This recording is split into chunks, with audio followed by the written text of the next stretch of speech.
Sejam bem-vindos mais uma vez. Vamos dar continuidade então ao nosso estudo do livro dos Números. Convido você a pegar a sua Bíblia e abrir hoje no capítulo 20. É o capítulo que nós vamos estudar no dia de hoje. São 29 versículos deste capítulo. Então nós precisamos fazer, como de costume, a leitura atentamente, como nós costumeiramente fazemos, e depois nós entramos no estudo propriamente dito do capítulo 20 do livro dos Números. Já estamos avançando, já estamos no capítulo 20. Olha quanto nós caminhamos este ano. Desde lá do início, estudando Gênesis, fomos passando os livros e vamos concluir, depois do livro dos Números, temos o último livro que forma o Pentateuco, os 5 primeiros livros da Bíblia, que é o livro do Deuteronômio. Então convido você a perseverar. Você tem perseverado, você tem estudado, você tem participado com a gente disso. Isso é muito bom. É um estudo simples, mas de maneira séria, de maneira concreta ao mesmo tempo, tá? Para que a gente possa passar um pouco do conhecimento e conhecer um pouco mais da Sagrada Escritura. Isso é muito importante. Quanto mais a gente conhece, mais a nossa fé se aprimora, ok? Então vamos lá? Vamos para a leitura do capítulo 20 do livro dos Números. Toda a assembleia dos filhos de Israel chegou ao deserto de Sim no primeiro mês. O povo ficou em Cádiz. Ali morreu Maria, que foi sepultada no mesmo lugar. Como não houvesse água para a assembleia, o povo se ajuntou contra Moisés e Araão. Procurou disputar com Moisés e gritou: Oxalá tivéssemos perecido com nossos irmãos diante do Senhor. Porque conduziste a Assembleia do Senhor a este deserto para nos deixar morrer aqui com os nossos rebanhos? Por que nos fizeste sair do Egito e nos trouxeste a este péssimo lugar em que não se pode semear, e onde não há figueira, nem vinha, nem romanceira, e tampouco há água para beber? Moisés e Araão deixaram a assembleia e dirigiram-se à tenda de reunião, onde se prostraram com a face por terra. Apareceu-lhes a glória do Senhor. Toma a tua vara. Apareceu-lhe a glória do Senhor, e o Senhor disse a Moisés: Toma a tua vara e convoca a assembleia, tu e teu irmão Araão. Ordenareis ao rochedo diante de todos que dê as suas águas. Farás brotar a água do rochedo e darás de beber à assembleia e aos seus rebanhos. Tomou Moisés a vara que estava diante do Senhor, como ele lhe tinha ordenado.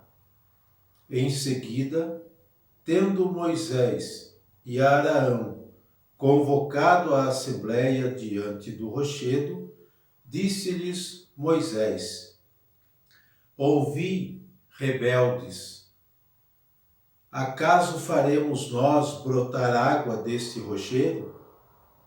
Moisés levantou a mão e feriu o rochedo com a sua vara 2 vezes. As águas jorraram em abundância, de sorte que beberam o povo e os animais.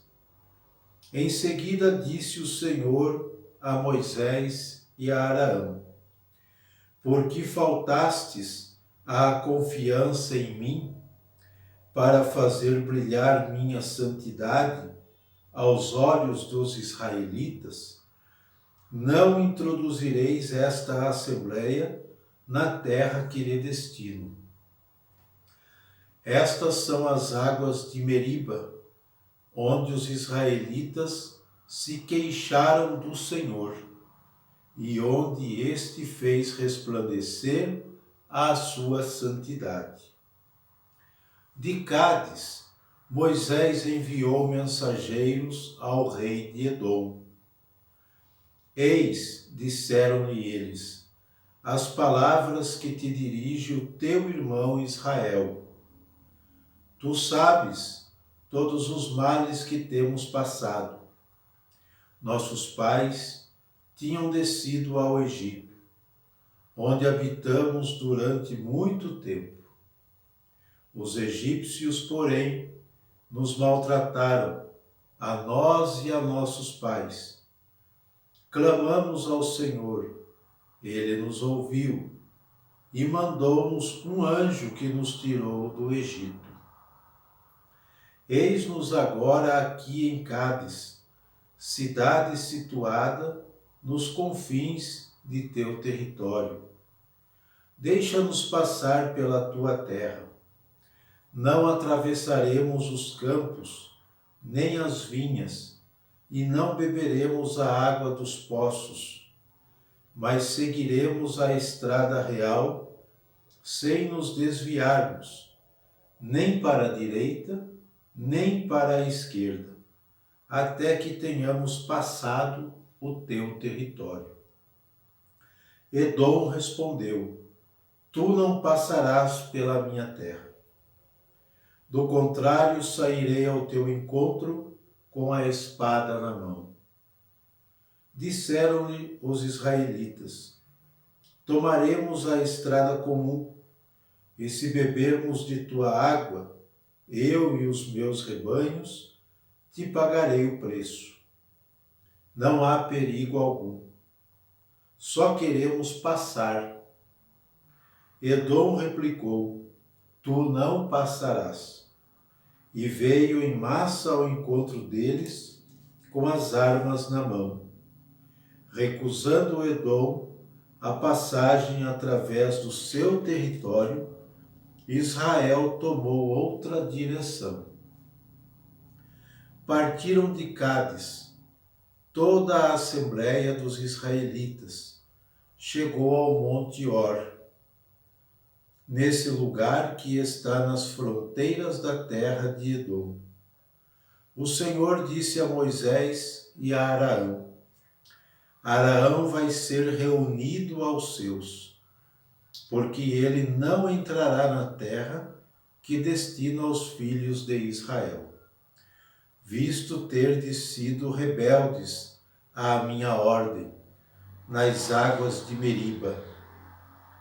Toma Araão e o seu filho Eleazar, e leva-os ao monte Or.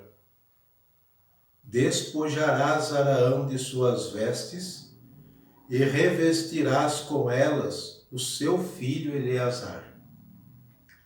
Araão será reunido aos seus, e aí morrerá. Moisés fez como ordenou o Senhor. Subiu ao monte Or, à vista da assembleia. Despojando Araão de suas vestes, Moisés revestiu com elas Eleazar, filho do sacerdote. Araão morreu ali, no cimo do monte. Moisés e Eleazar desceram de novo, e toda a assembleia, ao saber da morte de Araão, chorou durante 30 dias. Esta é a leitura, então, do capítulo 20, a famosa leitura da água de Meriba, né? Onde o povo queixou-se contra Deus. Queixando contra o líder escolhido por Deus, eles estavam queixando-se do próprio Deus. Por quê? Porque o líder só estava fazendo o que o seu Senhor mandava. ou seja, Deus. Quem estava conduzindo o povo desde o início é Deus. O líder, Moisés, é aquele que apenas conduzia o povo. Então, o povo, como sempre rebelde, queixoso, sempre murmurando, sempre reclamando, e tanto é que nós vimos, e nós vamos ver com detalhe, que esta geração que saiu do Egito não entrou na terra prometida, nem Arão, nem Moisés, com exceção de Josué. Josué foi o único que conduziu o povo, né? Josué e mais um que depois nós vamos lembrar o nome aqui, que conduziu o povo para a terra prometida. Esta geração não, porque foi uma geração muito rebelde, né? Uma geração também que murmurou muito contra o Senhor, embora pudessem sempre estar vendo os prodígios de Deus a seu favor, né? Então vamos lá. Neste capítulo 20, dos versículos de 1 a 13, nós temos a água do rochedo e a sentença contra Moisés e Arão. Então, de 1 a 13, temos um relato paralelo sobre a água do rochedo, que nós já vimos isso em Êxodo 17, versículos de 1 a 7, com as características muito semelhantes, mas também com grandes diferenças. Neste capítulo tem muita diferença do capítulo 17 de Êxodo, tá? Uma delas, por exemplo, é o duplo golpe que Moisés desfere na rocha com sua vara. Era para dar um toque. Ele bateu duas, porque ele está virado, ele estava bravo por causa da murmuração do povo. Isso está no versículo 11, que nós acabamos de ler. E a reação, o texto mostra para nós uma reação muito negativa de Deus, né? Uma reação negativa de Deus, chegando a sentenciar Moisés e Arão a não entrar na terra prometida, por causa dessas atitudes grosseiras, bruscas, né? Podemos dizer assim. Isso está no versículo 12. Isso bem podia ser a forma narrativa de antecipar a notícia sobre a morte de Arão no deserto, né? É uma forma de antecipar a notícia da morte do sacerdote Arão no deserto, que está nos versículos de 28 seguintes.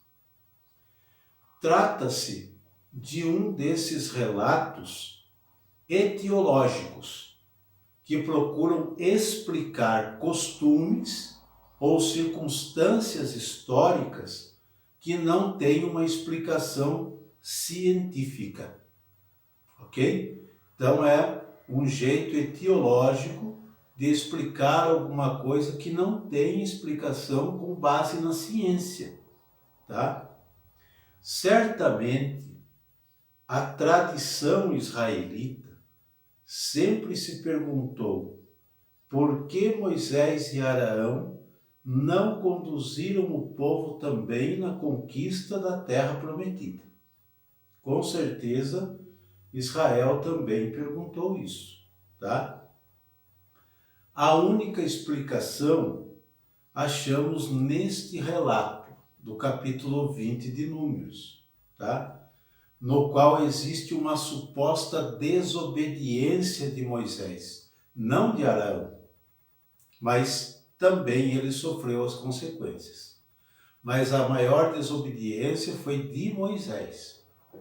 Era para tocar uma única vez na rocha, para brotar água. Ele bateu duas com violência, com força, tá? Inclusive os termos da fala de Moisés não são claros. Se teria censurado o povo e não a rocha, né? Segundo a ordem recebida. não são claros as sentenças sobre Moisés também. Mas isso está no versículo 8. Ou por que golpeou 2 vezes em lugar de uma só? Então aqui sofre Moisés e Arão a sentença. Eles não entram na terra prometida, tá? Eles e a geração que sai com eles do Egito. Nós vimos no relato a morte de Maria, a irmã de Moisés e Arão, que morre também no deserto. Também não vai em frente com o grupo, ok? Contudo, essa não é a preocupação do redator. Essa não é a preocupação do redator de falar do suposto castigo de Moisés e Arão. O que importa é procurar demonstrar que, apesar do papel de Moisés, de sua figura e de sua importância perante Deus, não podia dar-se ao luxo de contradizer o plano divino. Entenderam a real preocupação do redator do texto, do redator sacerdotal? Ou talvez porque nem mesmo Moisés, o grande líder, o grande mediador, aquele que falava face a face com Deus, nem mesmo ele podia entrar na terra da liberdade segundo o critério do mesmo plano divino. Não essa primeira geração. Essa primeira geração nenhum entrou. Mas a seguinte geração, com exceção, como eu disse antes, de Josué e Caleb. Josué e Caleb são os únicos da primeira geração que conduzem o povo a entrar na terra prometida, na terra da liberdade. Ok? Poderíamos tomar esse relato como uma espécie de resumo ilustrado do que foram até aqui as etapas do deserto. Foram etapas. Por exemplo, as etapas no deserto foram permeadas por desânimo, tentações de retornar ao sistema socioeconômico do Egito, murmurações e rebeliões, protestos por parte do povo e de seus próprios dirigentes. Tudo isso permeou as etapas do deserto, né? São fracassos e infidelidades dos quais nem Moisés esteve isento. Nem Moisés esteve isento. E o escritor sagrado não camufla esses assuntos. Que nem Moisés, o grande líder, teve isento de infidelidade e de fracassos. Embora sendo aquele que foi escolhido por Deus para conduzir o povo. É uma grande lição para que todos nós possamos meditar nisso e pensar nisso, né? Deus castigou, vamos dizer assim, mas não aniquilou por completo a semente do povo com o qual levará à frente sua própria ou sua proposta de libertação. Eles sofreram as consequências de suas murmurações, mas não foi um povo exterminado. A semente ficou, porque Deus é fiel. Então Deus conservou para levar em frente a sua proposta de libertação. Deus vai até ao fim naquilo que ele promete. Outro entendimento que nós tiramos do capítulo 20 de Números, tá? Que não se restringe somente à saída do Egito, mas inclui também a travessia do deserto, a conquista da terra e a concretização de um projeto de igualdade e de justiça. Entenderam até aqui? Muito bem. Nós temos do versículo 14 ao versículo 21, Edom, que nega que Israel atravesse pelo seu território. Para chegar na terra prometida, Israel precisava passar pelo lugar, pela cidade de Edom. Quem é Edom? Será que vocês lembram quem é Edom? Nós vamos ver aqui. E Edom nega a passagem a Israel. Israel tem que dar outra volta pelo deserto para evitar passar pela cidade, ou pela estrada real, pela estrada principal, cruzar a cidade para chegar à terra prometida. Eles foram proibidos por Edom. Por quê? Vamos ver isso. Um dos motivos da eterna inimizade entre edomitas e israelitas foi o roubo de Jacó. Lembram? Jacó e Israel são a mesma pessoa. Jacó e Israel são a mesma pessoa. Então, o roubo, a eterna briga dos edomitas com os israelitas, foi o roubo que Jacó, ou Israel, realizou contra o seu irmão Esaú, que hoje nós chamamos de Edom, que também muda o nome. Edom e Esaú são a mesma pessoa. Então é o irmão gêmeo de Jacó. Lembram-se disso? Nós já estudamos sobre isso lá em Gênesis, capítulo 25, versículos de 27 a 34. Jacó, ele rouba o seu irmão Esaú, ou Edom, e rouba os direitos da primogenitura.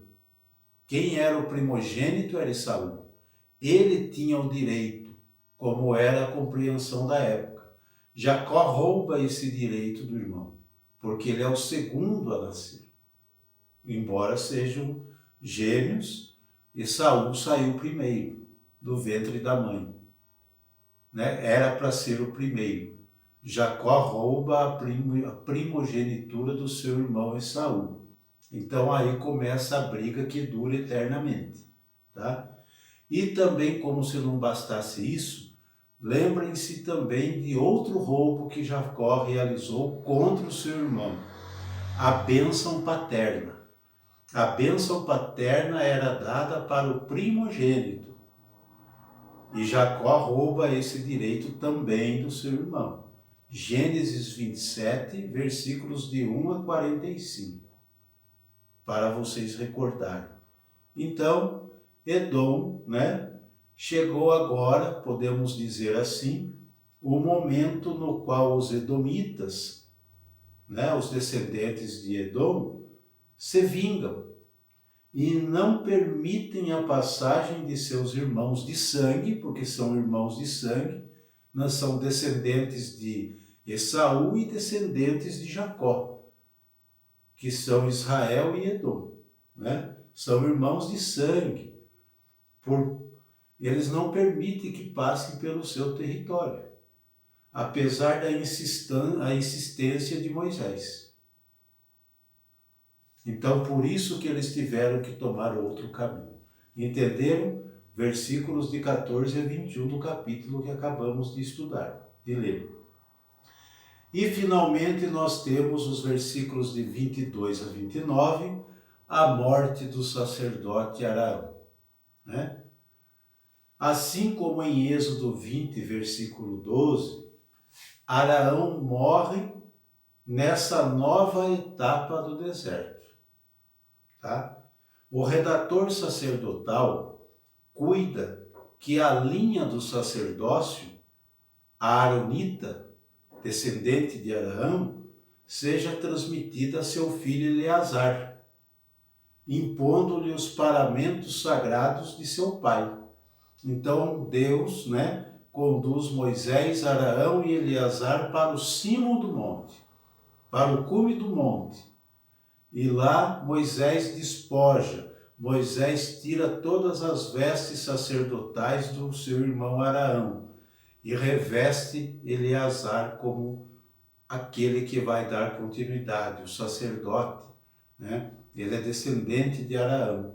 Então assim acontece. Araão já não atravessará mais para a terra prometida. Araão se junta aos seus. Toda vez que você ouvir essa frase, né? Essa frase da Bíblia, que Araão se junta aos seus, Araão vai ser reunido aos seus, é porque ele está próximo da morte. Ele vai morrer, tá? Ou outro personagem da Bíblia, quando a gente ouvir essa frase, ele se junta aos seus, tá? Então Araão, ele fica no deserto também. Ele descansa ali, a sua irmã Maria também, e muitos outros israelitas que saíram do Egito ficaram pelo deserto. É a geração deste povo, a segunda geração deste povo, que vai conquistar a terra prometida. Ok? Então esse é o estudo com detalhe do capítulo 20 do livro dos Números. Espero que vocês tenham apreciado e espero vocês para o próximo estudo, que nós vamos ver uma conquista, a tomada de Orma, tá? No capítulo 21. Um abraço a todos, obrigado pela perseverança no estudo e até o próximo, se Deus quiser.